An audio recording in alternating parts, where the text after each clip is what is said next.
Olá, tudo bem? Bem-vindo ao canal Viver de Renda. Se inscreva no canal, deixe seu like, compartilhe com os amigos, nos acompanhe no Instagram Viver de Renda Canal. Venha fazer parte de nossa mentoria. Experimente 30 dias, 30 dias de nossa mentoria. Nós vamos nos reunir durante um mês, uma vez por semana, videoconferência, videochamada, e nós vamos entender o seu momento, sua capacidade de investimento, seu portfólio. Vamos falar sobre o momento econômico na China, na Europa, nos Estados Unidos, no Brasil, desafios, oportunidades, ameaças, riscos, e vamos pensar, formatar durante esse período estratégias considerando pontos de entrada, pontos de saída, identificação das melhores oportunidades, e assim você vai ter um preâmbulo do que seria a nossa mentoria anual. Se depois de 30 dias você entender que isso é útil para você, você faz então a ampliação, a extensão da mentoria para o período de um ano. E aí você vai ter o nosso acompanhamento por 12 meses e tenho certeza que você vai ficar muito satisfeito. Temos mentorados com resultados no ano que passou de 50%, 70%, 100%, 200%. De resultados, entendendo o que fazer, o que não fazer e a hora de fazer. Isso faz toda a diferença, acredite. Muito bem, dentre os muitos cases que a gente poderia aqui enumerar dos nossos estudos com os nossos mentorados, eu poderia citar a NVIDIA, eu comentaria um pouco mais sobre ela aqui, foi um belíssimo acerto que tivemos no período aí de 2021, 2022, né? Mas vamos começar falando das Americanas. As Americanas, finalmente, ela divulgou o seu balanço e aprovou a recuperação judicial. A Justiça aprovou a recuperação judicial. O balanço de 2023 não altera a estratégia da recuperação judicial, disse Camille Faria, a responsável pela área financeira das Americanas, ela que já foi responsável durante a primeira recuperação judicial, boa parte dela, na Oi também. Vamos ver aqui alguns destaques dessa notícia. As Americanas, ela considera que o desempenho da companhia apresentado no balanço até setembro do ano passado foi positivo, a considerar toda a crise que envolveu a empresa desde o dia 21 de janeiro de 2023 e que foi selado por um prejuízo líquido de 4,6 bilhões até o terceiro TRI do ano passado. Esse resultado tem que ser olhado com cautela, porque foram 6 meses de reação a um pedido inesperado de RJ. Não tinha estratégia naquele momento, disse Camille Faria. Somente no terceiro TRI é que conseguimos implementar a nossa estratégia de reorganização. Além do prejuízo, o patrimônio líquido ficou negativo em 31,2 bilhões de reais, o que tornaria a empresa inviável financeiramente, não fosse as condições que a empresa negocia na recuperação judicial. A dívida que aparece no balanço é de cerca de 50 bilhões de reais. No fim das contas, pouco importa essa dívida, porque no plano de RJ que será executado, vamos encerrar com uma dívida de 1,87 bilhão de reais. 1,87 bilhão de reais é a dívida final na saída da RJ, com todos os descontos e acordos que serão implementados. A recuperação judicial foi aprovada agora, no dia 26 de fevereiro, e ela prevê a injeção de 24 bilhões de reais na empresa. 24 bilhões de reais na empresa. Com isso, as Americanas projetam 2024 como um ano de transição para voltar a registrar números positivos apenas em 2025, conforme o último Guinness informado ao mercado, que prevê uma alavancagem de 0,75 vezes e EBITDA de pelo menos 1,5 bilhão de reais.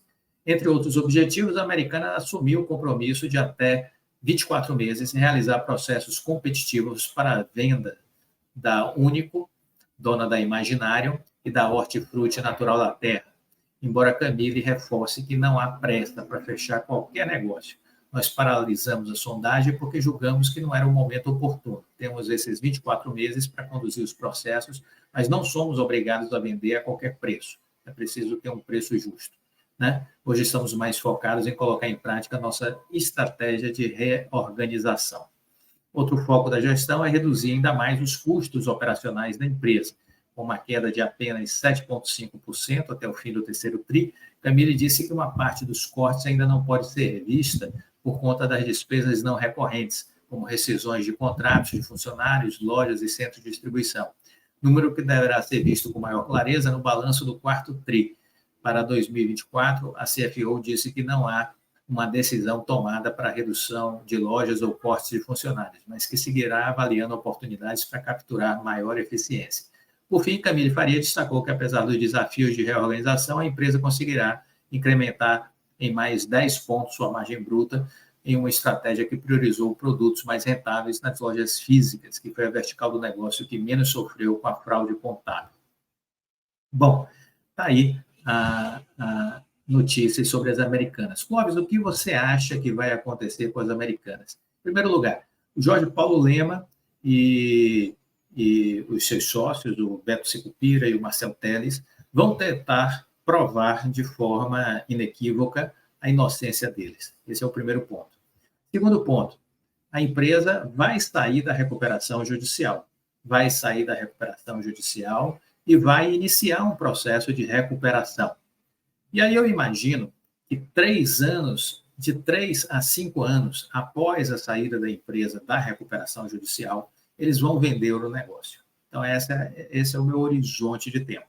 Então, a empresa vai sair da recuperação judicial, vai se reorganizar para se tornar uma empresa competitiva, menor do que foi no passado, mais competitiva, e aí, 3, 5 anos depois, eles vão vender o negócio para algum outro grupo interessado.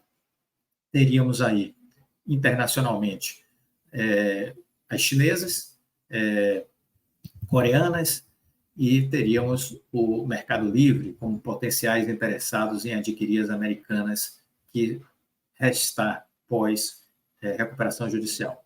Internamente, teríamos o Magazine Luiza como um potencial interessado. Né? Vamos aguardar, mas o que eu vejo é uma consolidação do varejo a partir da eliminação das americanas, que deve acontecer em algum momento, daqui a 3, 5 anos, pós saída de recuperação judicial. Esse é o meu entendimento hoje, é a minha visão hoje, com relação à empresa, certo? Vamos aguardar para ver se será isso mesmo. Quero aproveitar, eu falei de NVIDIA, o dono da NVIDIA, Jensen Huang, em 24 horas, ele ganhou, na semana que foi divulgado o balanço da NVIDIA, 41,5 bilhões de reais. 41,5 bilhões de reais. Tá bom para você? Você ficaria feliz em ganhar 41,5 bilhões de reais em menos de 24 horas? Pois foi o que aconteceu com o Jensen Huang. Os papéis da fabricante de chips americana subiram a 15% no pregão da Nasdaq no dia seguinte à divulgação do balanço da empresa, que veio com números estratosféricos, surpreendendo a todos. Os mais otimistas foram surpreendidos. Então, está aqui ele tem 3% de participação na NVIDIA, provavelmente vai vender uma parte aí de suas ações agora, porque os grandes empresários e investidores vendem na alta para depois comprar na baixa. É uma possibilidade que ele realize alguma coisa e depois volte a comprar numa eventual correção. A NVIDIA, nós identificamos ela em 2021, né? Passou a fazer parte da nossa estratégia de investimento nos Estados Unidos, que a gente recomenda que as pessoas tenham um pé nos Estados Unidos, né, para investimentos, e é uma empresa que vem assim surpreendendo trimestre a trimestre. ela saiu aí de um valor de mercado na faixa de 400 e poucos bilhões de dólares e já chegou a 2 trilhões de dólares em valor de mercado. Isso tudo após ela se posicionar, antes de todo mundo, no segmento da inteligência artificial generativa. Inteligência artificial generativa. Tá? Então, a empresa detém hoje um forte domínio nos mercados dispositivos para inteligência artificial. É uma vantagem competitiva absurda e num momento em que só se fala em expansão das soluções de inteligência artificial generativa, que demandam produtos com alta capacidade computacional. A receita trimestral da empresa, divulgada aí do quarto trimestre, chegou a 22,1 bilhões de dólares. Foi mais do que o triplo do mesmo período do ano passado. Foi mais do que o triplo do mesmo período do ano passado. E o lucro no quarto tri fiscal, encerrado em janeiro de 24, foi de 12,28 bilhões de dólares, um crescimento de absurdos 769% em relação a um ano antes. O resultado ficou bem acima do projetado pelo mercado, que previa 10,8 bilhões de dólares, que já era uma previsão assim muito otimista, né? Como era de se esperar, os números animaram os investidores. Os Estados Unidos meio que parou esperando o balanço da NVIDIA. Foi o assunto mais aguardado, mais até do que a próxima reunião do Federal Reserve sobre os juros dos Estados Unidos. Os papéis da empresa estão tendo ganhos de mais de 400% nos últimos 12 meses. Tinha gente que me perguntava no passado se ainda era hora de comprar, se já não tinha subido demais, né? Mais de 400% nos últimos 12 meses.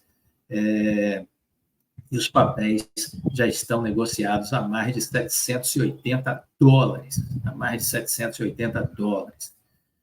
O One acumula ganhos de 8,4 bilhões de dólares, o equivalente a 41,5 bilhões de reais. A estimativa, de acordo com os números de ranking de bilionários da Forbes, colocam ele na 21ª posição entre as pessoas mais ricas do mundo, com um patrimônio de 68,2 bilhões de dólares. Então está aí a NVIDIA, dando show, né? Muito forte, muito 10 a entrega da NVIDIA. Se você tivesse investido dinheiro na NVIDIA há um tempo atrás, o que teria acontecido? Se tiver aqui assistindo esse vídeo pessoas da nossa mentoria ou da seleção de empresas, por favor, deixe aqui um depoimento com relação aos seus ganhos, se não tiver nada contra, né? Se não tiver nenhum problema, é só um percentual de valorização que vocês tiveram. Se não, tudo bem. Se não quiser declarar, eu vou entender também, certo? Mas vamos imaginar que você tenha investido algum recurso na NVIDIA, né? Em 21 de fevereiro de 23, a empresa estava valendo 510 bilhões de dólares. Em 21 de fevereiro de 23, a empresa estava valendo 510 bilhões de dólares. Ela agora bateu os 2 trilhões de dólares. 2 trilhões de dólares. Para você ter uma ideia, ela é hoje a terceira maior empresa dos Estados Unidos. Ela está atrás apenas da Microsoft e da Apple. Da Microsoft e da Apple. E ela passou a Amazon e passou o Google, né? Está à frente do Facebook, né? Desde o seu IPO, veja você, desde o seu IPO, suas ações valorizaram 179%? Não, 179 mil%. 179 mil%. Ela fez o seu IPO, a abertura de capital, em 22 de janeiro de 1999. Incrível, né? 22 de janeiro de 1999. E suas ações valorizaram mais de 179 mil por cento. 179 mil por cento. Vamos imaginar que você tivesse investido nessa empresa $1.000 há um ano atrás. $1.000 há um ano atrás. Você teria hoje algo em torno de $3.300 um ano depois. $3.300. Se você tivesse investido os mesmos $1.000, mas há 5 anos atrás, você provavelmente teria transformado esses $1.000 em $17.500. $17.500. Se você tivesse investido esses $1.000 há 10 anos atrás, quanto você teria hoje? $153.500. $1.000 teriam se transformado em 10 anos em $153.500. Impressionante, né? Agora, se você embarcou na empresa no IPO, em 1999, bom, aí aqueles $1.000 seriam hoje $1.800.000. $1.800.000. Então, está aí. Está aí um pouco do que acontece com uma ação que valoriza ao longo do tempo. Isso explica por que você deve escolher boas empresas e investir no longo prazo. Espero que tenha ficado claro para você. Muito bem, vamos finalizar esse vídeo. Vamos finalizar esse vídeo com esta questão do Nelson Tanure. Nelson Tanure, que é um dos acionistas controladores da PRIO, que nós estamos investidos nela desde 2020, ali, naquela transição ali de março para abril, nos posicionamos, né? Muito bem, Nelson Tanure, ele se posiciona para buscar controle da Oi, disse o broadcast do Estadão.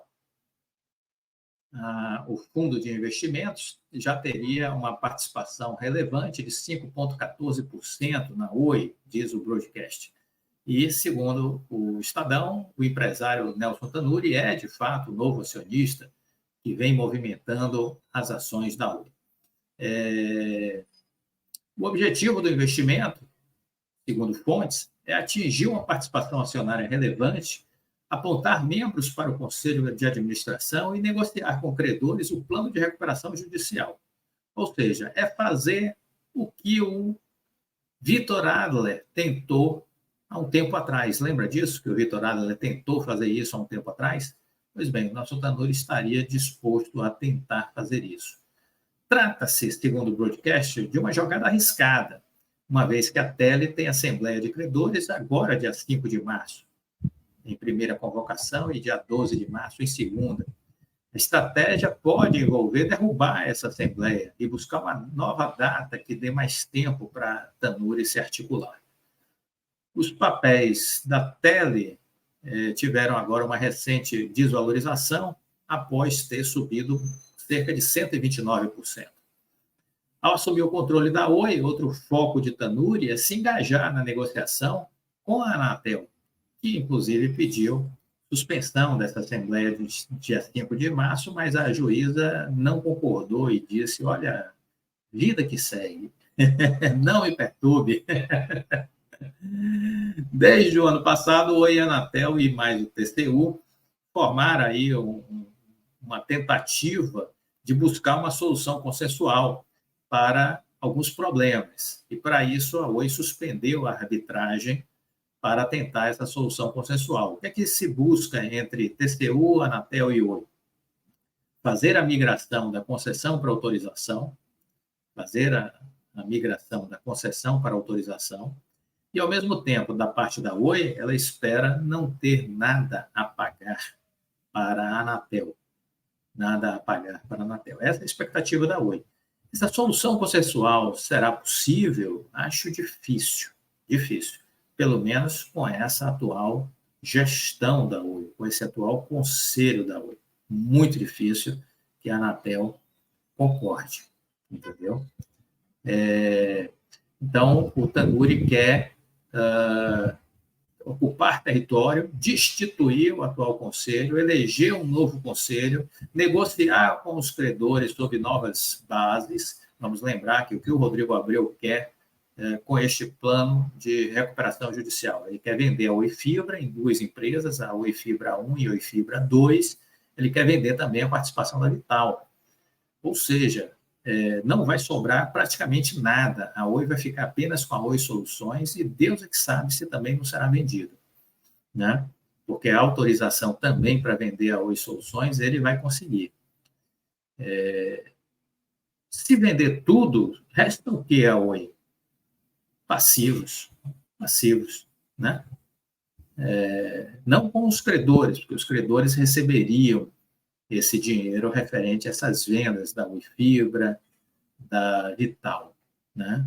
Esse dinheiro iria para a mão dos credores. Aí estamos falando de fundos de investimentos estrangeiros, né? Dos grandes players que estão aí querendo ser ressarcidos pelos seus prejuízos provocados pela Oi, né? É isso. Prazo para o acordo no TCU é agora também em março, 23 de março, esse acordo eventual com a Anatel e o TCU. O prazo original, na verdade, acabou dia 23 de fevereiro e foi prorrogado por mais 30 dias e não há possibilidade de nova extensão. 23 de março é o prazo final. Tanuri, para que ele possa assumir o controle da Oi, ele precisa antes contar com a anuência da Anatel. A Anatel precisa concordar. Por quê? Porque ele é dono, ele é controlador da Liga, que é a antiga Copel Telecom, que está olhando para os ativos da Oi Fibra 1 ou da Oi Fibra 2. A aposta de Tanuri, o mercado vê como muito arriscada, por estar atrelada a elementos que não dependem só dele, mas também tem perspectiva de um retorno altíssimo, caso dê certo. Há tempos, a Oi tem como desafio chegar a um bom termo com credores, TCU e Anatel. Quem conseguir desatar esses nós, resolver tudo isso, vai destravar um grande valor para a companhia, dizem algumas fontes. Na semana passada, esse fundo de investimento do Tanuri confirmou que atingiu a participação acionária relevante de 5,14% na Oi, o equivalente a 33,1 milhões de ações ordinárias. Com isso, tornou-se o maior acionista da empresa, cujo capital é pulverizado, está na mão de pequenos acionistas. Esse fundo está a serviço de Tanuri, diz uma fonte ligada ao estado de São Paulo, o Estadão. Já aportou mais de 40 milhões na compra de ações. Só que o aluguel de ações também subiu, entendo que eles devem ter feito um movimento de compra de papéis, mas também na outra ponta de aluguel de papéis. Porque numa eventual queda, se ele não conseguir os objetivos dele, ele vai vender o papel e vai ganhar na queda também. Então, está aí. É um pouco da situação que eu gostaria de compartilhar com vocês, que é do nosso conhecimento, Dito tudo isso, segue valendo a ideia de que, se você está fora de Oi, muito cuidado. Se você está dentro, não quis sair até agora, não entrou com processo judicial contra a empresa, você vai ficar esperando as cenas dos próximos capítulos, não é verdade?